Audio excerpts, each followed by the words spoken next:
Hey guys, welcome back to Girls Next Level. Woohoo! All I'm right. excited about today. Yeah, where did we leave off? So I had just gone to my first Playboy party. Yes. And I think I had just found out that I didn't get Millennium Playmate or any Playmate. Do you want to talk about your picture popping up? Yes. So I learned that I didn't get it. I mean, I was absolutely devastated. I can't even tell you how upset I was. So I just focused on school. At that time, I was going and working on my master's degree. So I was just focused on that. And then all of a sudden we get a call from like a friend of a friend who said, oh, I saw Bridget in the magazine, in Playboy.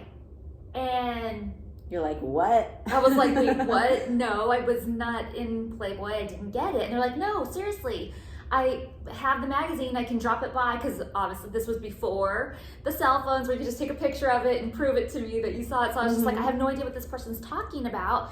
And so they brought it by, they dropped off the issue, and it was one of these, what do you call them? The flats or the special editions. Because Playboy would put out these other issues that weren't like a monthly version of the magazine. It was just like a sub brand of Playboy, and it would be called like lingerie, book of lingerie or something, but really nude. And they would just put all these other extra pictures of naked women in it. Yeah, well, this was the Playboy's Playmate 2000 or something like that. Oh, so it was everybody from the search. It was people from the search. See, that's what I was scared of. That's why I freaked out when I tried out and was like, but don't use the picture if I don't make it. Yeah. Because it's such an odd thing that people, like if posing nude is outside of somebody's boundaries or wheelhouse, they might not understand. But like for us, we really wanted to pose as a playmate. Because it was kind of like this prestigious thing. You know, they're going to make you look beautiful. But to have a naked picture randomly pop up somewhere with no context and without the money and without the things that you think is going to come along with it is like, wait, no, that's super embarrassing. Yeah. Well, this was a few pictures. One of them was the Polaroid from the very first thing I ever did in San Francisco. God. And then there was like a full page of my part of my pictorial, and I think there might have been 2 pages of it. I'd have to look again to see, but I was just like, part of me was like super excited, and another part of me was like, oh my God, they totally used this without like asking me, telling me, paying me, anything. Like, what the heck? Like, I didn't even know that was possible. Yeah, it's a big deal because like you've never posed nude before or done anything like that. No, definitely not. Yeah, at the time Playboy just really had like a proprietary view of anyone who wants to pose nude for us or even try to pose nude for us, we own everything. Yeah. And it's rude, in my opinion. It's rude to at least not tell me. Yeah. Hey, we have this new special edition coming out and we're including your photos in it. Look for it, or here's a copy of it, or anything. So I was like freaking out. Like I went to all the newsstands and I was like trying to buy up as many of them as I could. And like I said, it was a mixed bag. I was part really excited because technically I'm in Playboy now, but I also am not, and I'm not a playmate, and I'm not getting paid, and I really didn't have any say in this. And like I mentioned before too, this wasn't really the look that I was like hoping for. Yeah. It wasn't really me, I didn't feel like, but whatever, you can't choose those things. But it definitely put a fire under me that like, okay, fine, if they think I'm good enough for this, I'm pushing this. Like, what's the next thing I can do? Like, I didn't want to just take no for an answer. And did you already have a feel like, okay, I'm already out there nude, so I might as well get the big prize that I came for? I did think that for a little while. I mean, it wasn't that I necessarily thought I could get it, but I just thought, you know what? So many people I've heard in my life say, don't take no for an answer. Like, if it's something you really want, you have to push for it. And I was ready to give up after that, but I would wake up in the middle of the night. I was having panic attacks. Like, I felt like there was something more I should be doing, and I wasn't doing it. And the only thing I could think of was the whole Playboy stuff. And I mean, this would happen all the time. That's weird that you say that because I did that a lot, like as a teenager. I would panic and feel like there's something I'm not accomplishing and I need to be doing in my life and I don't know what. Like I'm going to school, I'm doing my cheerleading, I'm doing all the things, what else? But it was like I knew there was something else out there I had to do. Yeah, and somebody, I think it was on my my paranormal podcast, was saying, you can't ignore the calling. When you hear the calling, like if you just ignore it, it'll just get stronger. And honestly, like I feel like that's what I was feeling. There was something that just kept pulling me, saying like, I felt like it was like waking me up, going, you need to be doing something else. And like you said, like what else could I be doing? I'm getting my master's degree. Which makes you panic more, because you're like, but I am doing everything. What's the other thing? But you know it's out there. How is this not enough? But I knew that I wasn't fulfilled yet too. Mm-hmm. So I kind of knew, and I knew what direction it was pulling me. Yeah, it's so interesting. But you were talking about the Midsummer Night Dream Party from 2000. And I have to tell you my story about how I got into that, because it's so weird. That's so weird that you were there and we didn't meet. I mean, not weird that you were there and we didn't meet, because the parties are about like 1,000 people, so they feel pretty big. Aren't the Midsummers even more than that, or is that what they are? No, I think it was 1,000. I mean, it got to, like, after we left and they started like selling tickets to the parties, it turned into a mess. It was different. More, but well, so my sister-in-law at the time went to go see this doctor to get Botox. Mm-hmm. And I was like, oh, I want to go with you. I'd never done anything like that yet, but I was interested in see what it was like for her. And her doctor was like, oh, guess where I'm going this weekend? And we're like, where? And he's like, I'm going to the Playboy, or not this weekend. Guess where I'm going at the end of the month? And we're like, where are you going? And he's like, I got invited to the Playboy Mansion party. And we were like, what? Both of us were like freaking out. And so we had to tell him my whole story about testing for Playmate and that I'd been to the mansion and stuff. And he was like, oh, really? You should go to this party then. As if I could just casual. As if I could just show up. Yeah. And I was like, oh, I don't know how. And he was like, well, you just have to call and get yourself put on the list. If you've tested for a Playmate, you're probably on the list. And I was just like, wait, what? I'm on the list? And then I was thinking back to that Halloween party that I felt like I could have gone to but didn't go to, and I'm still kicking myself to this day for not going to the Halloween party. But so I was like, really?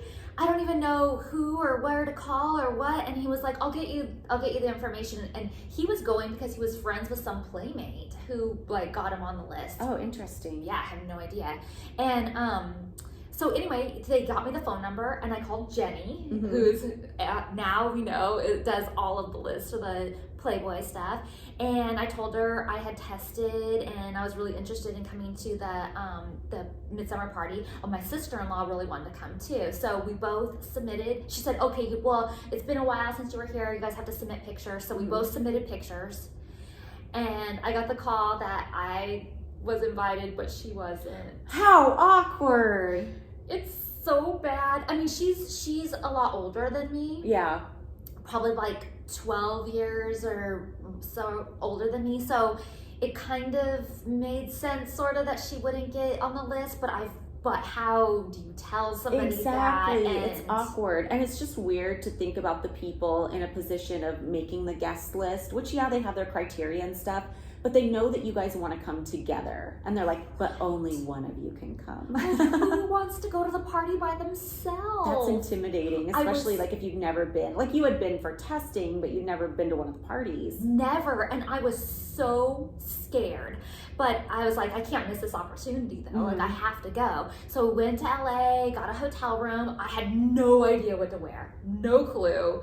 But I ended up getting I went to Hollywood Boulevard where they have all those stores. Yeah. And I got like this baby pink and white corset and this little like satin pink panty. And then I got one of those white kind of velvety robes with like the pink marabou on the wrists and on the bottom. And I found this little cute bunny shaped purse and some high heels with like some feather marabou on it. And that's what I wore. And I remember pulling up to the shuttle because you don't get to like drive up to the mansion. You have to like park at the UCLA parking lot and in your lingerie. Yeah, and walk out in this cement parking lot in your lingerie. It felt so awkward. It was so weird. And then you check in at this They take a Polaroid of you to make sure you're worthy of being invited back. Yep, they took Polaroids. They checked my ID. They checked me in. I got a wristband and like a hand stamp, the whole works, and got on the shuttle and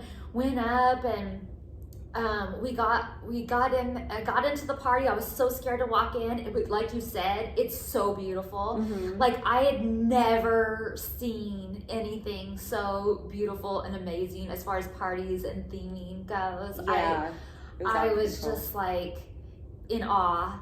And I did, of course, see Hef and his girlfriends, but there was no way I was gonna go up and like say hi or anything like that. Why was I so ballsy? I don't know. I was just like, there's no way like I'm even gonna go near that. And I didn't know anybody at all. And all of a sudden I was sitting at this table and this guy came up to me. And he was super nice, and he was older. Mm-hmm. He said he was one of Hef's good friends, and we just like talked all night long, and we really hit it off. Not like making out, hit it off. Yeah. Like we were talking. He's a manager in LA, and he did like Pam Anderson and Jenny McCarthy and Vanna White. And I was just like, this is amazing. Yeah, and he's like a star maker. Yeah, and we just talked all night, and I had told him how I had tested, and I mean, we hit it off so well that after the party at like we stayed till like 4 in the morning. Oh wow. Yeah, and he introduced me to Doc. Oh yeah. And other people, but not Hef, because I don't know why. I think Hef had already gone up. Oh, you know what? For sure he had. He'd already gone up. So, I mean, Hef doesn't stay down there till 4 in the morning. And also, as we know now, like I guess he wasn't having fun that night. I guess not. Yeah. And so then we went out to Denny's to breakfast afterwards in our PJs or our lingerie or whatever you call it. I love that juxtaposition. Yeah. And nothing happened.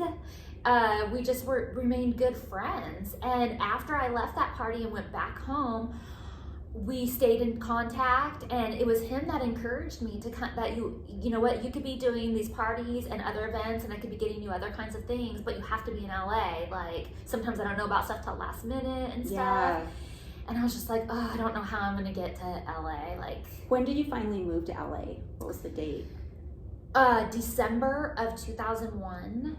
But I had that summer been out there looking for places. Like I went out there and I was looking for apartments. I found an apartment, brand new. I don't even know how I found this apartment because I'd been looking. I felt like I'd looked over everything in all different areas.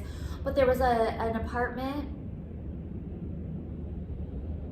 You guys, there is a helicopter going by my house. I live in the Hollywood Hills. That's where we're recording. And sometimes it sounds like these helicopters are going to fly into the house. Like they get so close. Well, I thought it was like a dump truck. I didn't even know it was and I thought, oh, I'll just stop for a minute. I didn't even realize it was a helicopter. We can let him in on what's going on.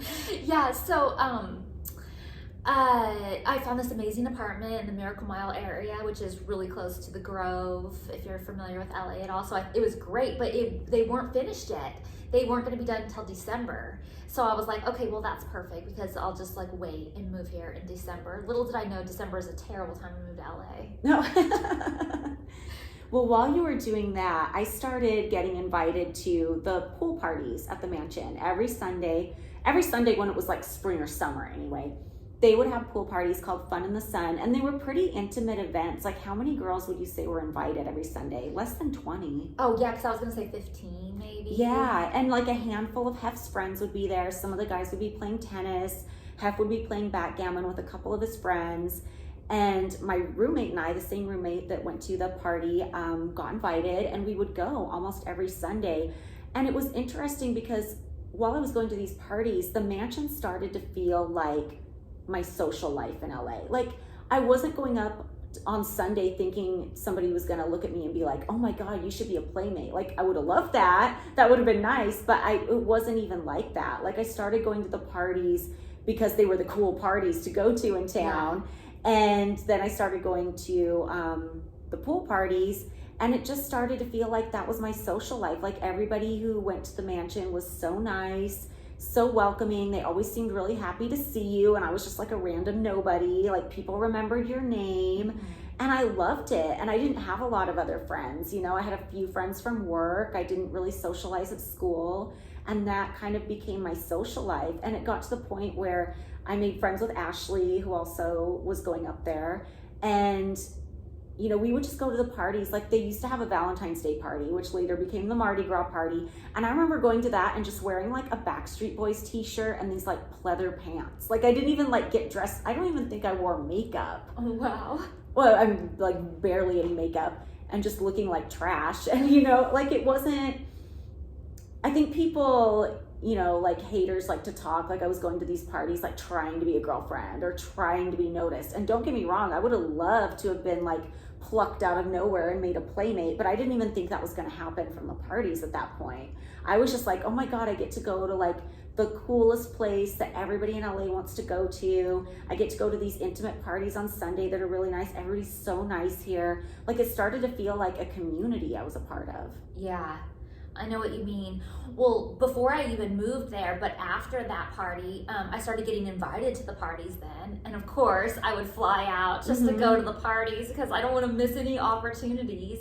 And then that manager guy would take me sometimes to Fun in the Sun, or at least dinner and a movie at the mansion, or different events like that and stuff. So I would come out for some things, but eventually it just got like crazy where it's like you have to move here, or you know, there's just not really longevity in all of that. And he even he introduced me to Mary. This is way before I even moved into the mansion, and I go to Mary's house and play cards with her. And he was like, you should tell Mary about how you want to be a playmate and see what she has to say about it. Maybe she has some advice for you. I was so nervous to tell her because, as you know, like Mary was always very sweet to me, but she's very intimidating. She is intimidating. Like she has to deal with a lot of people because everybody knows she's like the gatekeeper to Hef and the parties and stuff. So she's just very no nonsense. Yeah. And so my friend, he was like, you know, tell her. And we're sitting in the living room and I was just like, oh my God, it's not just Mary, it's Captain Bob and it's like a couple of their friends and stuff. And I'm just like, oh God, I'm sure she gets this all the time and she doesn't want to hear about this. But he's like, oh, tell her. And she's like, tell me what? So now I have to say, you know, and I was like, oh, I just, you know, think it would be really cool to be a playmate and I've always wanted to do it and everything. She goes, why? That is so Why do you want to do why? that? Yeah, why would you want to do that? And I was like, oh, because I think it's such an honor and like it's, you know, so, and I went into all these reasons. I'm sure I was sputtering on my words, but I went into all these reasons on why I thought that being a playmate was amazing and such a great opportunity. And she was like, well, you know, it's really competitive. She didn't really like say much to me except for that it's really competitive and it's really hard. And I told her I tried out before and she was like, well, you know, she was just kind of like, what can I do? You know? And I was like, see, that's so awkward and weird. Why'd you make me tell her? Yeah, that's so crazy. Yeah, when I was going up to the pool parties, I didn't really talk to Hef. Like he would come over and be like, hi, darling, and like give me the kiss on the cheek that he gives to everybody. Yeah. You know, I didn't really talk to Hef. But I kind of almost felt like I got to know him in a way just because there's kind of like this cult-like atmosphere around there because all his friends are so worshipful of him. And I'm not trying to fault these people because, you know, they do see a side of him that was great. And I saw that side too when I was new and first coming around there. So I'm not faulting anybody, but it all, when you put it all together, it all kind of adds up to this culty thing where everybody is so worshipful of one person. Like nobody would ever say like the tiniest bad thing about him. So when you're seeing it from that perspective, you start to see him as this really like great person. And I remember seeing, you know, I would see like his roster of girlfriends change as I was going to the parties, and it just kind of looked like a chaotic mess. And that's nothing against any of the women individually, but it went from being Hef with these two twins who were so gorgeous and put together to like kind of this random revolving door of like 7 girlfriends now. And every week it seemed to be a different cast of characters kind of, and nobody really, and I don't mean this in a mean way, but I mean, nobody could look, when I say nobody looked put together, it's just like nobody could look as put together as the twins did. Like they really created an impression. And then it kind of just looked like, and then it kind of looked like being a girlfriend. It just kind of looked like this chaotic thing. So it was never really something I wanted to do from that perspective. And I was invited to go out with them a few times. So I always knew it kind of could be an option, but I was just never really interested. Yeah. Well, when I moved to LA, and I was I started coming to the mansion. First, it was just kind of buffet dinners and a movie because it was winter and stuff, and so there wasn't really any fun in the sun, and I would just kind of come to those and go. But a few times I remember seeing the girls line up to get ready to go, and I would stick around and just sort of watch that sometimes, and it was interesting. I thought, oh, it looks like they're having fun, but this was the first glimpse I was really getting of Hef and his girlfriends, or the first real any thoughts that I'd ever put into Hef and his lifestyle, or Hef and his girlfriends, or Hef at all, really. Yeah. And I was like, oh, they look like they're having fun. That's great. Like I thought it just looked great.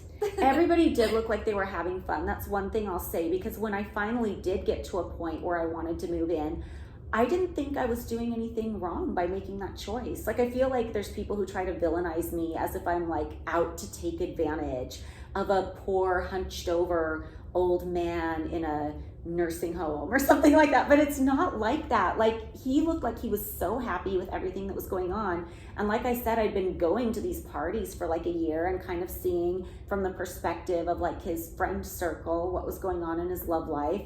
And yeah, there was a revolving door. It didn't look like anyone stayed very long. Like, people seemed to stick around about a year or 2 years or whatever. But it seemed like he liked that. Like, I thought that's what he wanted. I thought he wanted this constant revolving door of women because he wasn't looking for a commitment. And he was putting almost all of his girlfriends in the magazine. So they were leaving happy and he was happy, and they would still come back and visit, and they were friends. Like, you could see that even from a distance.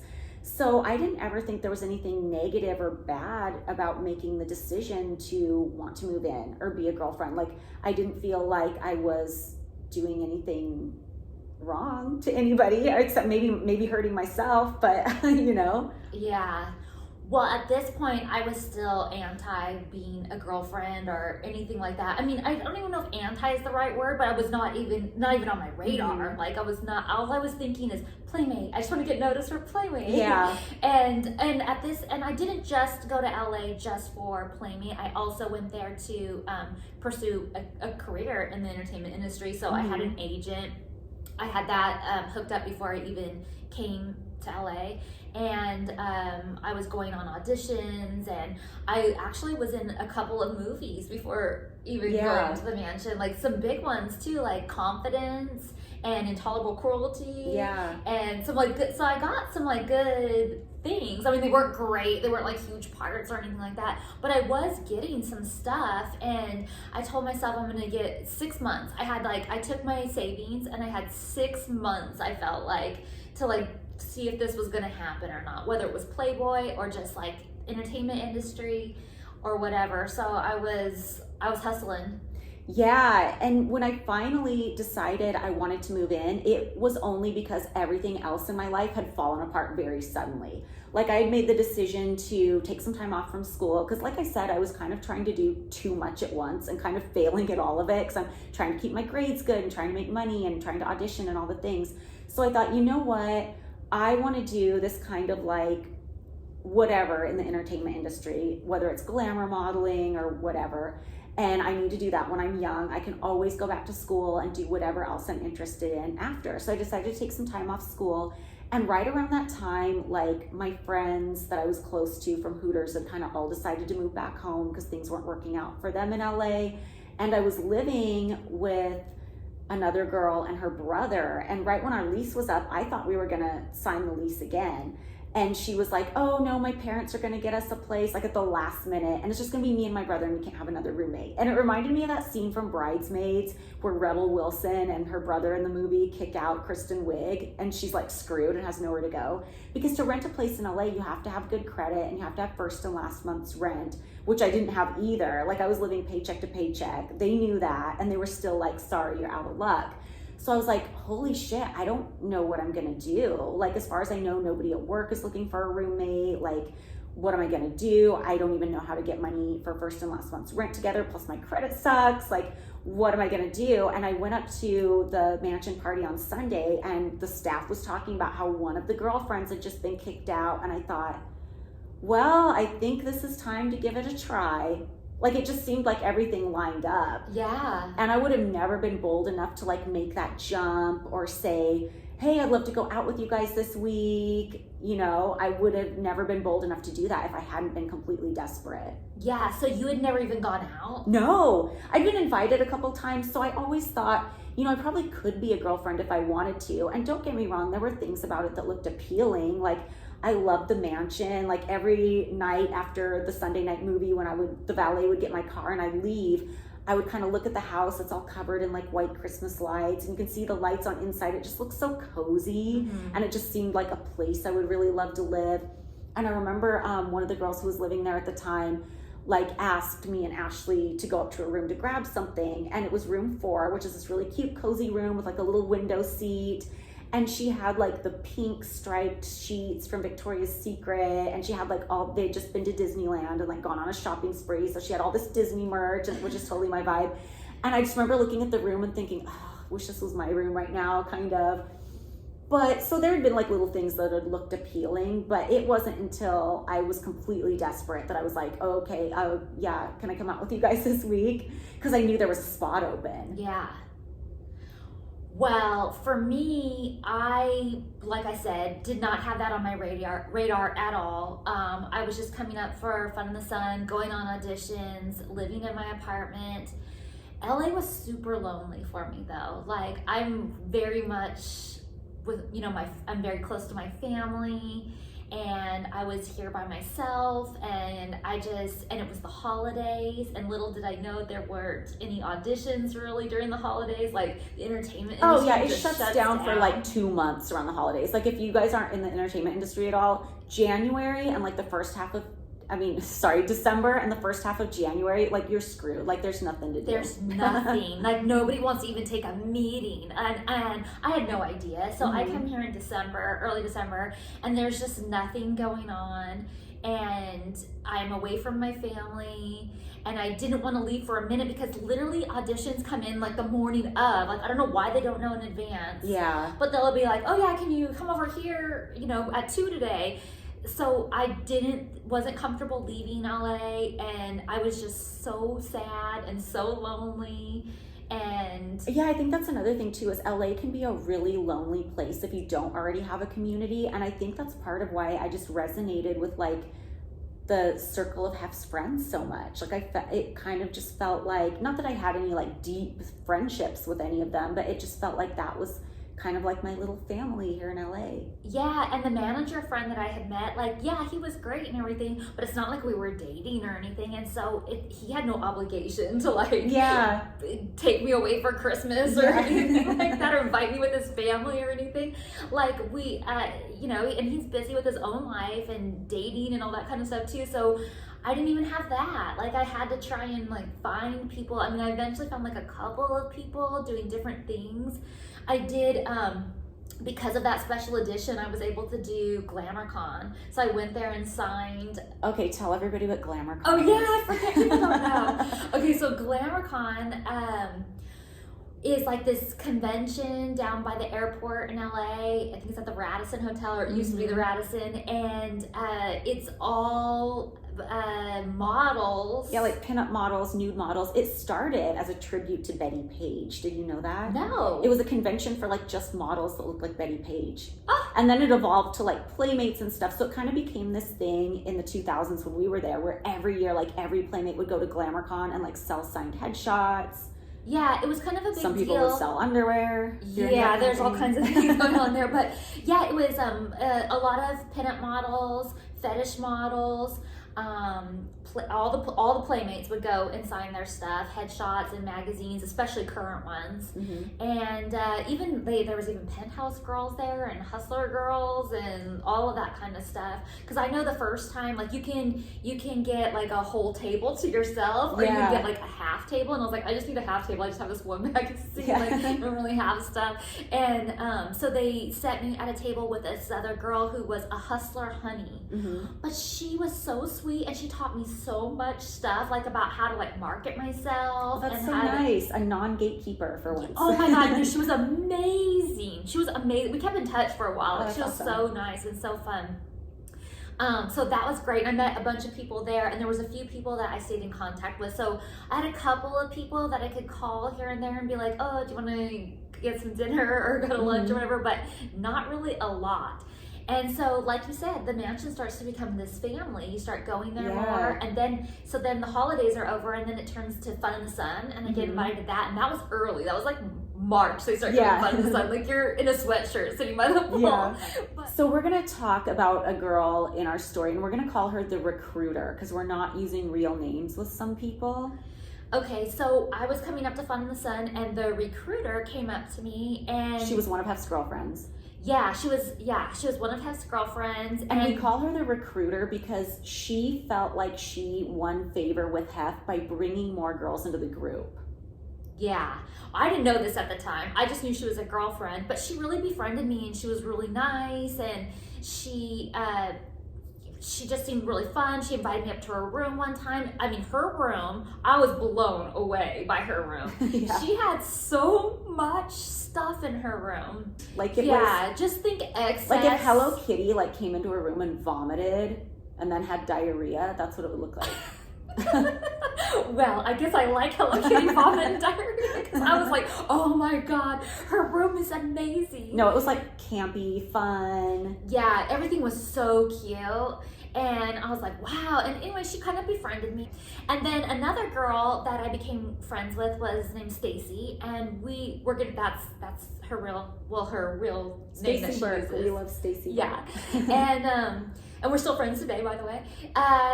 We have to get Stacy on the pod because her story is wild. Yeah. Oh, for sure we do. And I think she'll do it. Yeah. So that would be fun. Hope you guys want to hear Stacy's story too.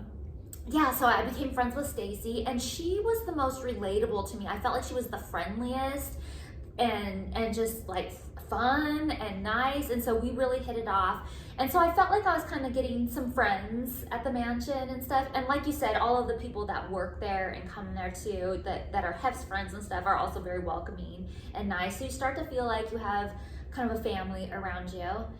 And then one day, I was at my apartment, and I got this phone call, and it looked like a mansion number, but I didn't answer it because I didn't recognize it. And then I listened to the message, and it was Hef. And I was like, oh my God. Yeah, getting your first phone call from Hef is jarring.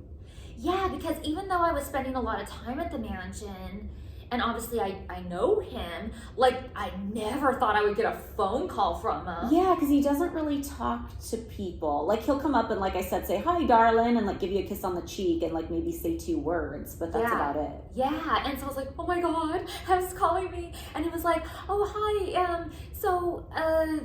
a couple of my girlfriends said that you're really fun and that they'd like to, we were thinking about inviting you out, which I knew the 2 girls the girls that he's talking about had to be the recruiter and Stacy, because I wasn't really close to anybody else. And he was like, we thought it'd be really fun to have you come out with us. And I was just like freaking out, like, what do I do? Yeah, so what did you tell him? So, well, this was just a voice message, so I had time to think about it. So at the time, I was still technically married. I mean, we were separated. Obviously, I'm living in LA and he's back home. So it never occurred to me to be a girlfriend or to go out with them. Like it looked like it looked like fun, but I never thought of me being in that. And so I called him back and I was like, oh, that's so sweet of you. Thank you so much for the offer. But I mean, technically I'm married, and the reason I'm here and spend so much time at the mansion and stuff is, I mean, for one, it's really fun, but I really want to be a playmate. I mean, that's what I'm really hoping for. And he was like, okay, that's no problem. That's fine. Okay, bye. Yeah. It was just like, I'm like, okay. And so I was like, all right, oh, that was that. Whew. And I was really nervous too because I had heard, oh wait, I should say this again. Can I say that? Yeah, go for it. So I called him back and I was like, I really appreciate your offer and I think that's really sweet and I'm sure it'd be like tons of fun to go out with you guys and everything, but I've heard stories about like what happens when you guys go out. And what did you hear? Because I'm curious. I heard that it got really wild, and I heard that there were drugs involved. I heard there was lots of sex involved. Really? Yeah, and that it was just like wild. And because I hadn't heard anything before I actually went out with them. And like, I'm not dumb. I know something goes on. Yeah. But I didn't know what. Like, I didn't know if he had sex with all the girls. I didn't know if it was just girls hooking up and he watched. I didn't know if it was like him maybe hooking up with one person a night and everybody else doing stuff. Like, I didn't know what it was. Oh, I had no idea what it was. All I could think of in my mind were just these wild, crazy orgies and drugs and like alcohol, and like I had these wild, crazy visions. But everyone's very tight-lipped, so you never really They're know. so tight-lipped, and there's a lot of plausible deniability too, because no one talks about it. Like, the girls will not admit to having sex with him back then. Like, after I moved in, the recruiter told me, don't ever say you have sex with him. We don't say that. And if we do, we just blame it on Tina, because Tina was the main girlfriend at the time. So they would just throw poor Tina under the bus to make their story sound more believable. But back then, no one admitted to it. And there was one girlfriend who went on Howard Stern and full on said she didn't have sex with Hef. And Hef was not happy. And, you know, he was mad about that. But and they believed her? I feel like they would tell her no way. No, they believed her. They were just like, oh, I remember Robin was like, oh yeah, it's just like a kind of a dirty old man thing. Like, she's like, yeah, we walk around naked in front of him. Because I feel like back then too, a lot of people didn't buy it. They thought the whole multiple girlfriend thing was a publicity stunt, and there's no way a 75-year-old man is having sex with all these girls. Well, I feel like even when we were there, not to jump ahead, but just to say really quick, if I said, yeah, we all have sex, or yeah, we have sex with him, people would be like, no, you don't. There's no way. There's no way. He's 80 or he's 70, whatever the interview was and stuff. There's no way. They wouldn't believe me. And then if I said, no, nobody has sex with them, people would be like, there's no way. He's letting you girls stay there. You're not having sex with them. Yeah, it really went both ways. Like, nobody really knew what was going on. And there was no way of finding out, at least I felt, before I actually went upstairs, because no one would talk about it. Yeah.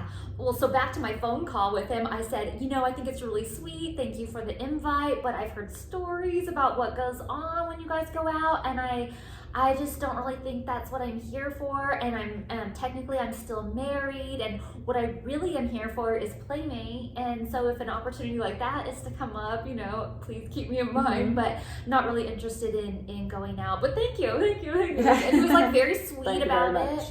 Yeah, he was very nice about it, and didn't seem like it hurt his feelings at all. So I was like, good, okay, because I want to keep coming up to the mansion and stuff. And so that was that, and that was like in March of 2002. Yeah. So I guess now we have to talk about actually going out with Hef and what happened that night. And I was so nervous to do this episode, because you guys, Bridget and I, went deep into the research to get our timeline right for these prequel episodes. Like, we looked into our scrapbooks, like we looked up things that other girls from that era had said.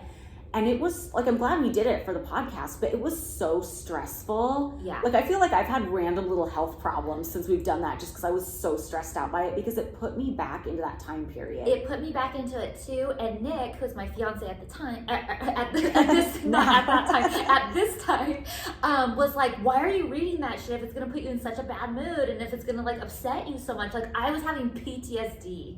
Oh, me too, 100%. Because what you guys have to understand is that during the years we lived there, when we filmed Girls Next Door, we had some good opportunities and some fun times.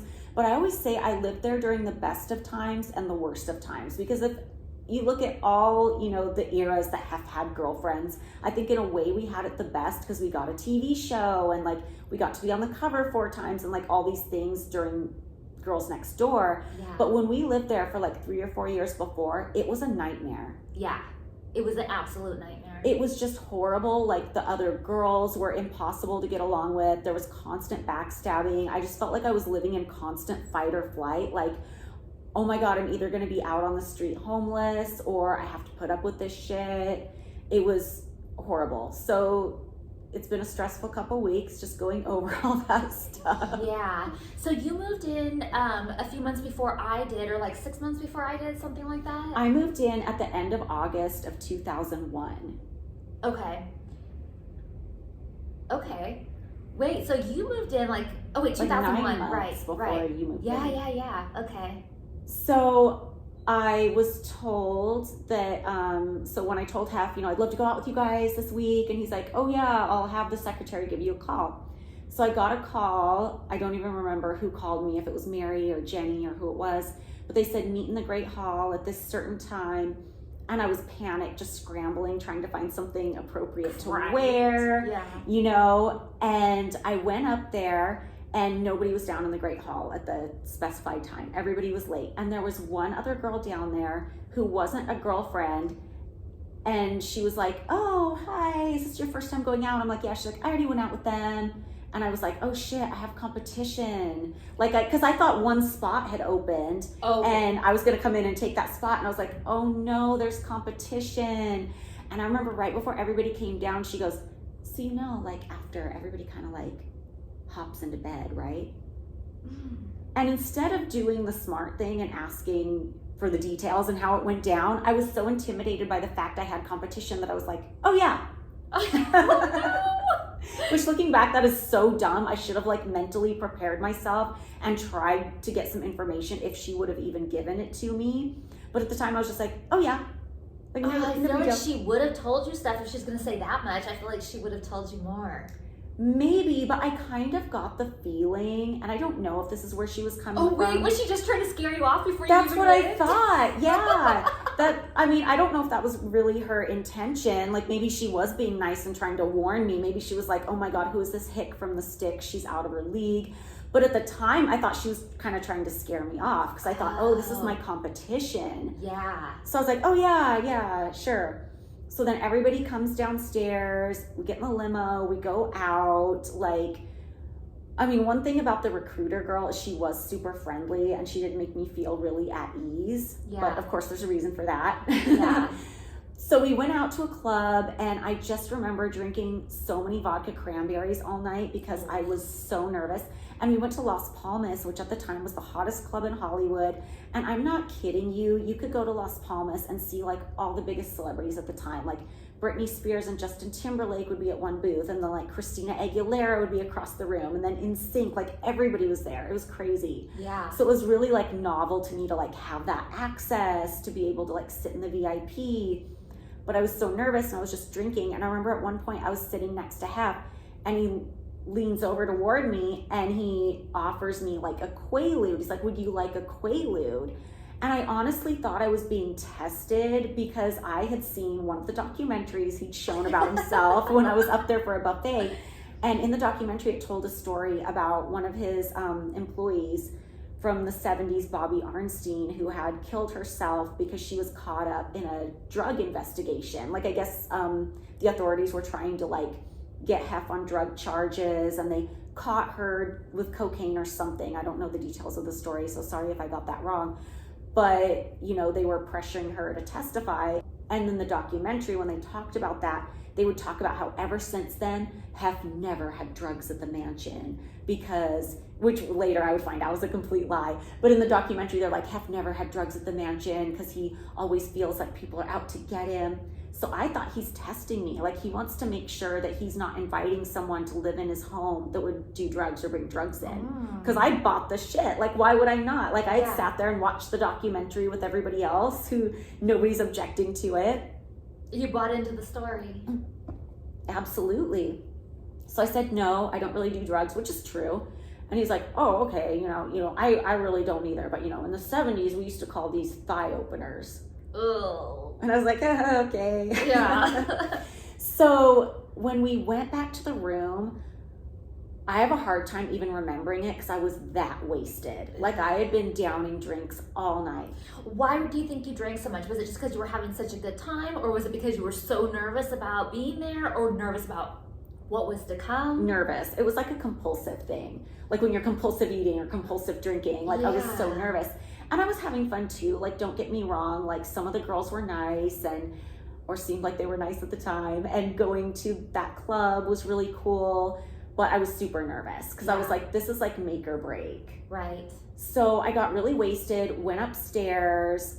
Somebody ran a bath in his bathroom and everybody was supposed to get in the bath but nobody really did. I think it was just me and one other person. I just remember kind of putting my feet in the bath, and I remember after a long night of dancing in high heels, that felt really good. You know, I was excited to put my foot in the hot bath. It's probably just you and the other new girl. I think so. Like, I don't remember who it was, but there was just like one other person. Because I think at this point, everybody else who was living there was just so over the routine and just wanted to get it in and done with as soon as possible. Nobody wanted to waste their time with a fucking bath.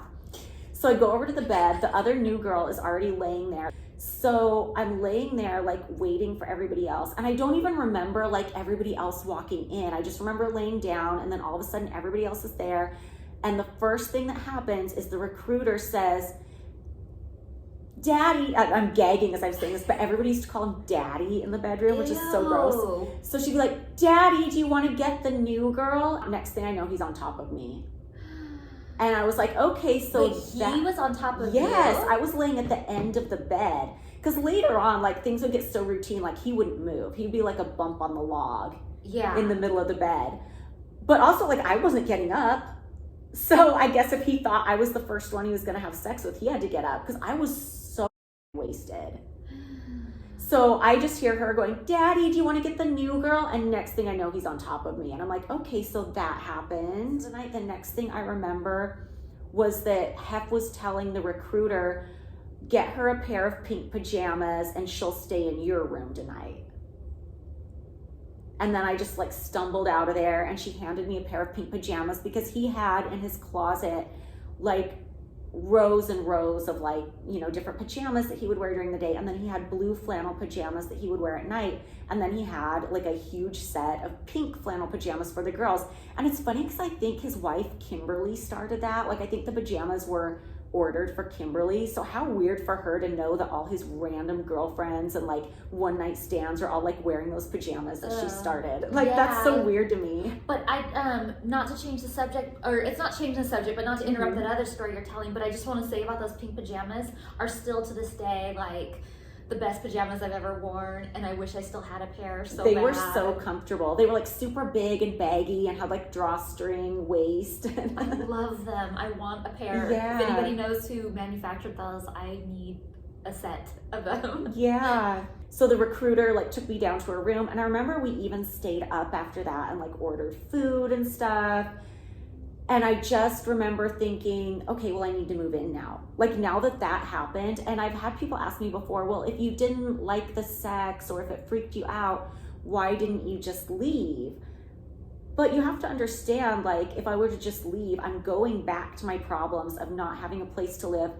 Plus, I just had sex with this guy, which to me is like a big deal. Like, I'm not a big like one night stander. Like, I'm not that liberated. Amazing if you are. But I just had sex with this guy, and the only community I feel like I'm a part of in LA, I feel like everybody in that community is gonna know I had sex with him randomly. Like, how embarrassing. Like, I better move in and be a girlfriend. Yeah. Like, there was no other option for me at that point in my mind. Right. So the next morning I found him and I was like, hey, I heard you have a space open. Do you think I could move in and see how it goes? I'm kind of in between places to live. And he goes, and he's kind of taken aback. Like, I don't think he's used to people being like that up front or right away. Like, I don't think people ever move in that quickly. Yeah. But he was like, oh, yeah, sure. We'll see how it goes. So then within 2 days, I was moved in. And then he took me aside in the hall after a couple days and said, I think this is going really well. Nice, but I mean, I'm glad I got to move in because that's what I wanted that's what out of needed. it. That's what you wanted. Exactly. And it was fast. Yeah, but I think that whole experience was kind of traumatic to me. And I know people, you know, would debate like, well, you know, you went up there obviously knowing some sex was going to happen. Yeah. But I didn't know what. I thought I would have a chance to kind of see what's going on, see if I was comfortable with it. And I never in a million years thought that I would be the first person he'd try to have sex with because I was new. Yeah. I thought I would have a chance to kind of go up there, see what it was all about. I didn't even know if I would have to have sex on that first night. Yeah. I thought maybe I'll want to, you know, throw myself in there if I want to make a good impression. But, you know, that was all just in my head. Like, well, maybe this is what will happen. Like, I never thought I would be the first person to have sex or that it would happen that quickly. So people can debate, you know, how much I should have been prepared for, but what people can't debate is how it made me feel. And I just remember feeling so gross and so used. Like I felt like this girl was being so nice to me and so welcoming, but really I was just like another piece of meat for her to throw under him so she looks better and she wins points. And I'm like, this, I'm not going to be used this way. I'm going to get what I came here for. Yeah, absolutely. And I just wonder, like, how many girls over the years like went out with us and like went upstairs, and maybe they took the Quaalude because they didn't know what a Quaalude was. Like, this was back before like Wolf of Wall Street, where we had any like cultural touchstones to even tell us what a Quaalude was. Yeah. I only knew about it because I remember like looking the word up because I came across it in a book a long time ago. Like, Quaaludes weren't commonly in use in the 2000s, and nobody was really talking about them at all. So I can only imagine like how many girls took the Quaalude, did something they would totally not usually do, and just woke up the next morning feeling like it. Yeah. I think a lot of people, because I remember there would be girls that would be invited out, come upstairs with us one night, and he would like call and like ask that girl out again, and she would just disappear. Yeah. Well, I mean, it definitely brings about certain feelings. Like, sometimes I think you think you're experimenting, or you think, you know, this is just a fun night thing, but then there's a lot of emotion involved and a lot of guilt sometimes, and it's not for everybody. Yeah, and just feeling like anytime you feel like you're pushed in before you're ready, it sucks. Yeah. And especially when you're pushed in by somebody specific, you just feel like, oh wow, I've just been used, and my only way of standing up for myself was being like, well, I'm going to get what I came here for. Right. Yeah. So I think, you know, looking back, I think that situation was pretty traumatic for me. I didn't even realize how traumatic it was until I was talking, because I've always hated talking about it. Mm-hmm. Like, I felt like when I wrote my book, I felt like I had to talk about it because you're missing a big part of the story if you don't say what goes on in the bedroom. But honestly, the only reason I was even willing to talk about it then is because so many other people already had. Like, Kendra had already talked about it in her book, and like, I never wanted to talk about it. I was never comfortable talking about it. I don't even love talking about it now. But when I was doing the interview for Secrets of Playboy, like, I was just like breaking down, and like, I felt like a Westworld robot. Like, I would just shut off. Like, even the director was like, would refer to it as me like coming offline and going back online. Like, it would just like shut me down. Well, for me, it didn't come for a couple months later. Like I said, I told them no, I didn't want to go out. And then a few months went by, and I just thought, you know what do I have to lose? Like, nobody's going to make me do anything I don't want to do. So I thought. So you thought. Yeah, and doesn't it kind of feel like one of the reasons I rationalized it and thought, you know what, I could be a girlfriend, because like I was 22, I had just, got out of college. I thought, this is my crazy college story. Like, I had never been like a partier in college or like done anything really crazy. And yeah. I thought, this is going to be like, I'm going to be here for like a year, maybe 2 years. And it's going to be like that crazy thing I did back in my college days that I tell stories about when I'm older. Little did I know I would be telling as much of a story about it as I am now. Yeah, right. But wasn't it kind of that feeling like, oh, it's just like, for sure. I mean, I had just graduated with my master's degree. It was like a make or break time for me. I either have to like get a career now or like try this crazy entertainment industry in LA and the Playboy thing and stuff. And I felt like that was really what was pulling. And I knew I always had that education to fall back on. So, when I came to LA and I was doing all of this stuff, and I got that phone call from Hef and I said no. But then after a couple months, I was really thinking about it, and I thought, you know what, I'm turning down, that's like a really cool opportunity, and I don't even know what I'm missing out on. Yeah. And no one's gonna make me do anything I don't want to do. Like, nobody's gonna make me do drugs, nobody's gonna make me have sex if I don't want to. And then I thought, you know what, maybe it's like, live a little. Like, maybe I'd never really been wild sexually or anything like that. Like, I had been married in the past and married young. Yeah. So like that, I'd never done anything like that. And I just thought, you know what, maybe I just need to live a little and do something more. And so a couple months later, it was actually Cinco de Mayo, and for whatever reason, I dressed up like Carmen Miranda, and I know that's not Cinco de Mayo, but I just did it anyway, and I brought all of these little shots of like tequila and Jack Daniels for half. Yeah, I remember seeing you that day, and I had met you like in passing when you would come up with your manager friend, you know, for dinner and stuff, but I didn't recognize you because you were dressed up in this costume, and you came up and you said, "Oh, do you want Happy Cinco de Mayo?" and like passed me a thing, and I thought, "Oh my God, she's so cute," and I assumed you were like hired to work at like maybe a promo party that was going on at the other side of the property or something. Well, I mean, this was a real deal Carmen Miranda. Like, it had all the fruit on the head, Yeah. and I mean, it was really cute. And then in Hef's little package that I had given him with the Jack Daniels and stuff in it, it had a note from me, and it said, if the offer is still open, I would love to come out with you guys sometime. And he got up and he gave me the big laugh and a big hug and a kiss on the cheek and said, "We'd love to have you. Let's do a picture." We took a picture in the outfit. So it was a Sunday, and I literally got called on Monday to go out with them on Wednesday. And same with you, be there at 10 o'clock, meet in the Great Hall. And it was just like panic. What am I going to wear? Everybody, I'd seen all the girls and they all looked so cute and had all these crazy fun boots and big hairstyles. And I didn't even know where to begin with anything like that. And so I just had some black legging pants and like a black half shirt and like a little star glitter belt, and I was like, I don't know, like whatever. And I went to the mansion like that. Boring outfit now. I look back on it, I'm like, that's so boring. Oh yeah, I look back on some of my first nights out with the group and I look so out of place. I'm wearing like no makeup. Like, I think I thought I was wearing makeup at the time, but I wasn't used to seeing myself photographed very often because this is before we had camera phones, guys. We weren't doing selfies. So I think I like thought I had a good amount of makeup on, but then I get the pictures back because he would always give you copies of the photos he took on a disposable camera or with the house photographer, and I just looked like a total washed out face compared to everybody else, and my outfit sucked. Yeah, I felt underdressed and not good enough really to be there. But whatever, I was there and I was excited and nervous, very nervous, but also excited. And I just had it in my head, nobody's gonna make me do anything I don't want to do. I'm just gonna, if at any point I feel pressured or don't want to do something, my car is here. I can get a taxi home because it's before Uber too. Yeah. I can walk home if I have to. Like, I'm just not gonna do anything I don't want to do. And we get in the limo and we're driving to the club, and it's really fun. I mean, they have like.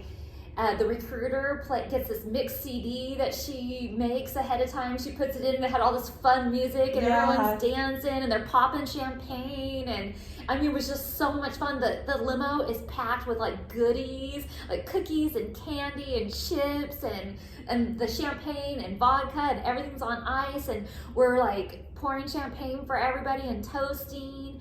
And then he did ask if I wanted a Quaalude in the limo. And I was like, no. And then later, the recruiter, actually, I don't even know if it was just the recruiter, but it could have been a couple of girls, told me, don't tell him no, just take it. And you don't have to actually take it, but just take it, or also quit giving them to us. And why do you think the other girls wanted him to keep giving them? Do you think they were selling them or like keeping them and taking them recreationally on their own time? I had absolutely no idea, but I just assumed they were taking them. And they said if I said no, then if they said just stick it in your purse or whatever, because they were afraid that he would stop giving it to them. Oh, like he would think that we weren't interested anymore. So I was like, oh, okay, so I won't say no. Well, and probably, you know, I can only imagine where these Quaaludes came from. Like, I don't know if they were like backstock from the 70s, because we know from the Secrets of Playboy documentary that he was constantly getting like multiple prescriptions filled with like using other people's names to get like this stash of Quaaludes. Wait, he was? Yeah, no, I forgot you didn't watch it. No. Okay, so one of his secretaries from the 70s said that he would use her name, that secretary, who was a 19-year-old at the time, Sandra's name, his 19-year-old girlfriend, to get a prescription of Quaaludes, Mary O'Connor's name to get a prescription of Quaaludes, his own name, like all these names. And he uses the names of people who are dependent on him, whether they're people who depend on him for their job and their income, or the 19-year-old girlfriend who's so in love with him. Like, he uses those people's names to get Quaalude prescriptions filled every month. So he would just have this giant stock of Quaaludes. Oh, I did not know how he got them, because I thought I didn't know if they were actually Quaaludes. I mean, still to this day, like I don't know if they were really Quaaludes, like I think it's safe to say they probably were. Yeah, or if they were just something Quaalude-like, you know, like a giant horse pill sedative. I don't know, because I actually don't even really know what a Quaalude does or what it would make you feel like other than Wolf of Wall Street, which they took a whole bunch of them. It's supposed to like really loosen you up and just like make everything feel good. And that in turn leads you to do like a lot of sexual things you wouldn't ordinarily do necessarily. Yeah, it just kind of lowers your inhibitions. And yeah, and it's interesting that the established girlfriends thought that if the new girls were turning down the Quaaludes, he wouldn't hand them out to anybody at all, which to me tells me he had more interest in handing out Quaaludes to like the new girls to like break them in. That's creepy. That's true. I never even thought that through. But I would just collect them. In fact, I had a little stockpile of these like little broken in half pills that I would just put in this little jewelry box, and I was like, I don't know what I'm gonna do with these. I feel like I'm gonna run into this because I don't think I ever threw them away. So I feel like at some point I'm gonna like go through my stuff in storage. Post and, like, on the Girls Next Level pod Instagram.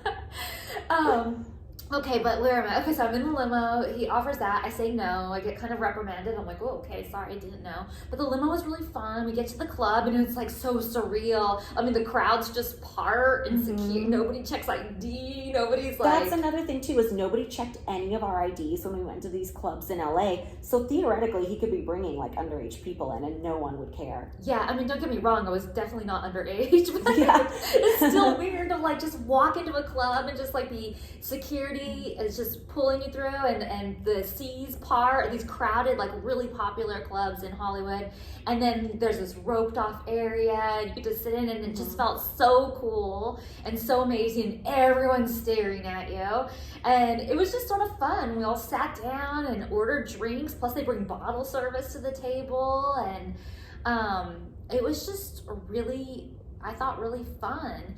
And dancing, which I love, all night. And then we got back into the car afterwards, and we were heading back to the mansion. And this is when I started getting really nervous. Like, I tried not to think about it before, but now I'm like, oh gosh, what's gonna happen? Like, how am I just like gonna get out of the limo and like be like, okay, good night, and give him like a kiss on the cheek and go? That's what I'm thinking. I'm just gonna like get out and thank him for the night, give him a kiss on the cheek, and get in my car. While we're in the car,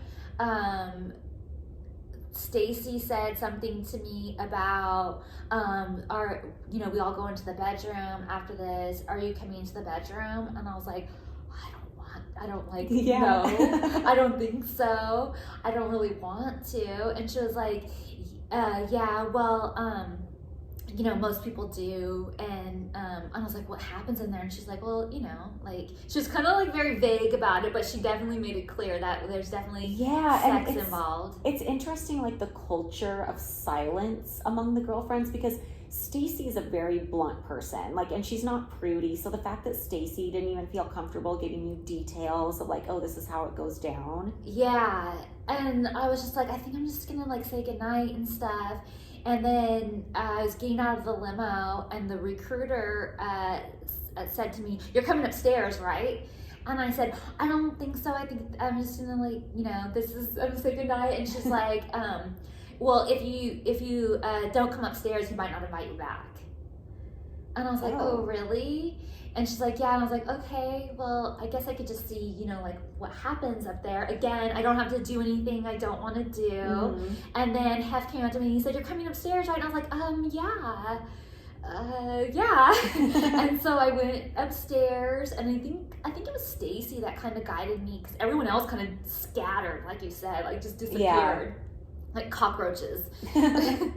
And we go into the master bathroom, and I had been upstairs that one time and saw the recruiter's room, but I'd never really even been upstairs at the mansion. So I was like, oh my god, this is so weird.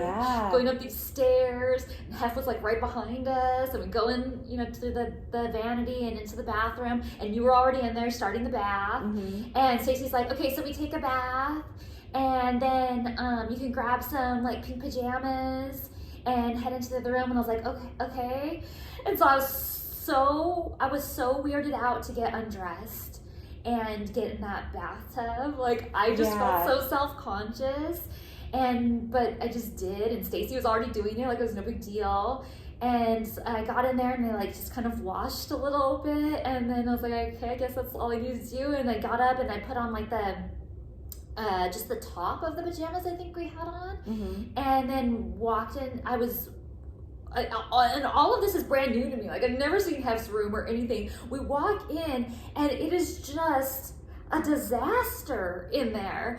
Oh, it's hoarder style. And the lights were off, but the TVs, there's 2 giant TV screens in there that were playing like porn. Yeah. So that's the only light I have, and I'm literally following this little path through the room. That's carved out through all the junk. Yeah, because there's just so much Imagine thinking you're like this big player and you're bringing all these girls home, and it's like the weird, eccentric millionaire version of like the guy with the mattress on his floor and like a Pulp Fiction poster. You know what I mean?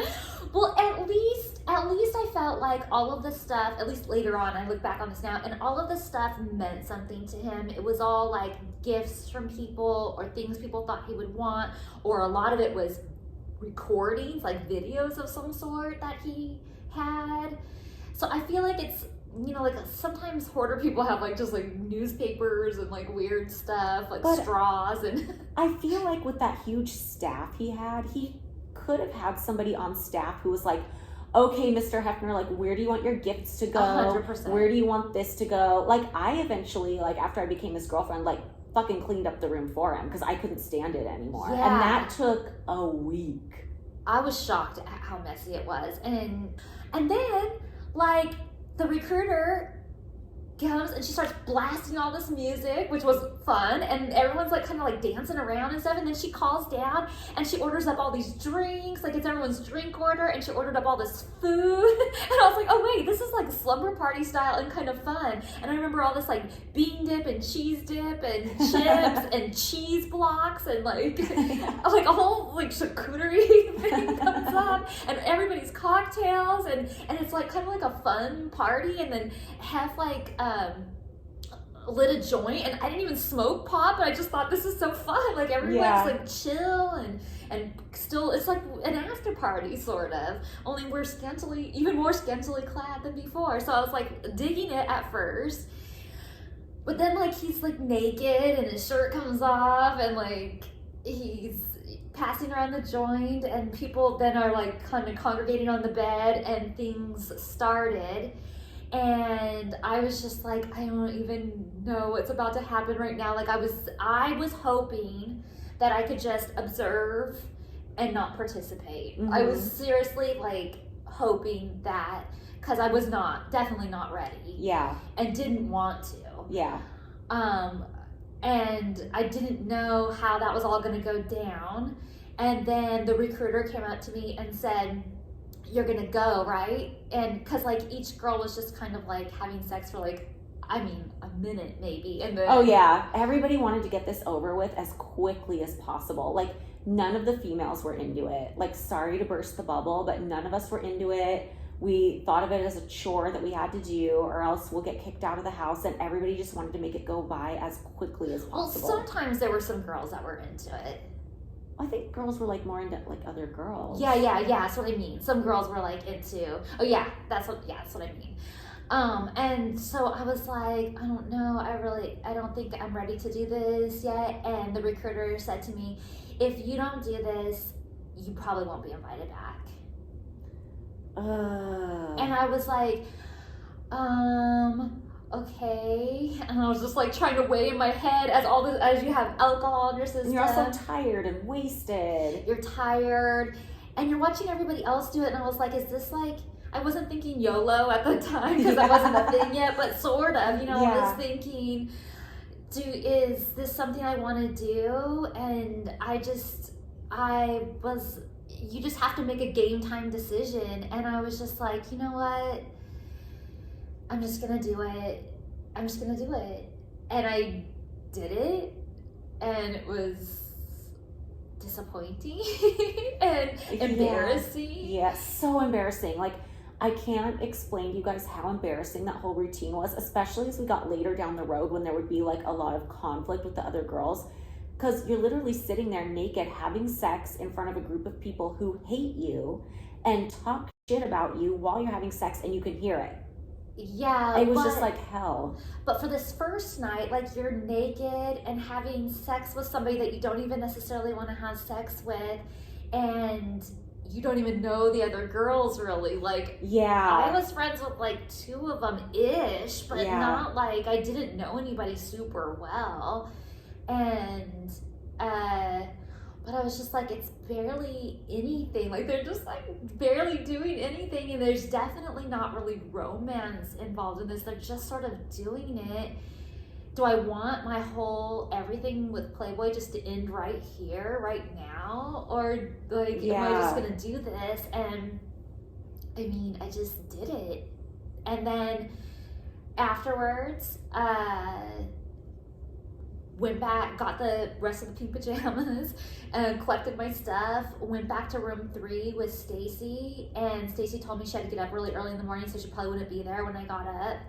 And I remember when I woke up the next morning, I felt really weird. Like, I'd never done anything like that before. Not just with like Hef, but like anybody. Like, I had not had one night stands. Group sex. Or group sex for sure not. And I felt really icky. And I feel like icky is the best way to describe it, because I just felt yuck all around. And I felt crazy lonely. Like, I felt like I was the only one in that whole mansion. And I had no idea where anybody else was, or if anybody was up, or how late did they sleep in? Do we have breakfast together? Like, I had no idea what happens now. Do I just go home? Do I say goodbye? Like, I don't even know what to do. And I just felt gross. Like, I wanted to throw up, and I felt like it wasn't my character, and that maybe I shouldn't have done it. And part of me said, if you didn't do it, maybe you'd regret it. And then part of me was saying, but now I did do it, and now I feel like I regret it. And I just was so conflicted, and I ended up just getting dressed and getting in my car and going home, and I just wasn't sure how I felt about it. And then no sooner did I get home that I got a call from the mansion staff, from like one of the social secretaries, inviting me out the next night to go be on the Craig Kilborn show with Hef. And so I was like, random. Oh my God, be on the show with him? What? Like, well, not even be on the show with him. It wasn't be on the show, go to the show with him. He's going to be on the show, not me. And I was like, oh my God, really? And that like kind of diffused how I was feeling, because like now all of a sudden it's sort of exciting again, and maybe I shouldn't feel so guilty. And then I was like beating myself up for feeling guilty about it, because like, why am I feeling guilty? Like, I'm not like this crazy person who does all these wild things and stuff, and like, this is just life experience, and why do I feel so bad about myself for doing that? And you know, this could be fun, like, and it doesn't, you know, like, why am I just beating myself up over it? And so next day, go to meet everybody in the Great Hall. We go do the Craig Kilborn show, and they do this skit at the beginning where they come and they put the camera in each of our faces, and each of us have to say, hi, I'm Bridget, and I'm Hugh Hefner's girlfriend. And then it'll go to the next person, hi, I'm the recruiter, and I'm Hugh Hefner's girlfriend. And hi, I'm Holly, and I'm Hugh Hefner's girlfriend. Like, each of us did that. And there was like, I swear there was like 12 of us that night. It's crazy. So was anybody from back home like seeing that on TV and being like, wait, what happened? Nobody, I don't recall anybody ever like calling me out on it. I think I told like family and friends, oh, guess what? We're going to be on the Craig Kilborn show. You have to watch. But like, I don't think I ever told, like, I don't think I ever got called out by anybody going, wait, what? You're what? Yeah. It's funny how getting that call like after the first night kind of like reels you back in. Because I remember, even though I'd already talked to him about moving in, like I had left and driven back to my old apartment to like pack up my stuff. And he called me and made sure like I knew to be back by Friday night and that they were going out again. And he said, I love you at the end. Whoa. Which clearly doesn't mean anything. And I remember thinking it was funny, like, oh, he must say that to everybody. But it was just like a love bombing preview. You know what I mean? And definitely like weird. Yeah.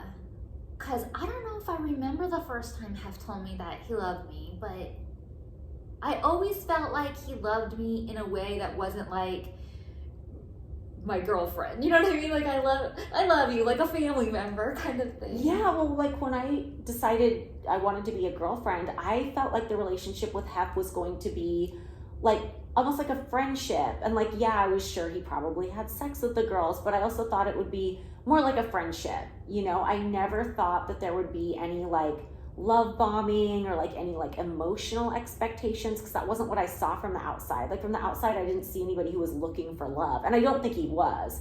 I think when it came to me, it was just like a manipulation point. But I never expected that. I thought it would be more like friends, like when you see in the world of Playboy, like him hugging Brandy Roderick at Playmate of the Year, even though she moved out 6 months ago. It's like that friendship. Like that's what I thought it would be like. Yeah, I definitely thought things like that too. Like I remember thinking all the girlfriends had such a great ex-girlfriends had such a great relationship with him, and he was so welcoming anytime they would like set foot back on the property and make it a point to like give them a hug and talk to them and see how they're doing, and always invited back to the parties. And it was like a big deal when an ex-girlfriend showed up, and you know, even at the club or at anything we were at, and he would just like go out of his way to, you know, say hi to them and make them feel welcome and give them a hug. And I just thought this is like and even playmates too. Like I always felt like they always stayed part of the family. They were always invited back for things, and because you never hear about the ones that are excommunicated. It's true. Yeah, that's probably true. Playboy always, or Hef always tried really hard to make it look like, yeah, everybody's always part of the family, and even when my girlfriends leave, we're still in love, you know, that kind of thing.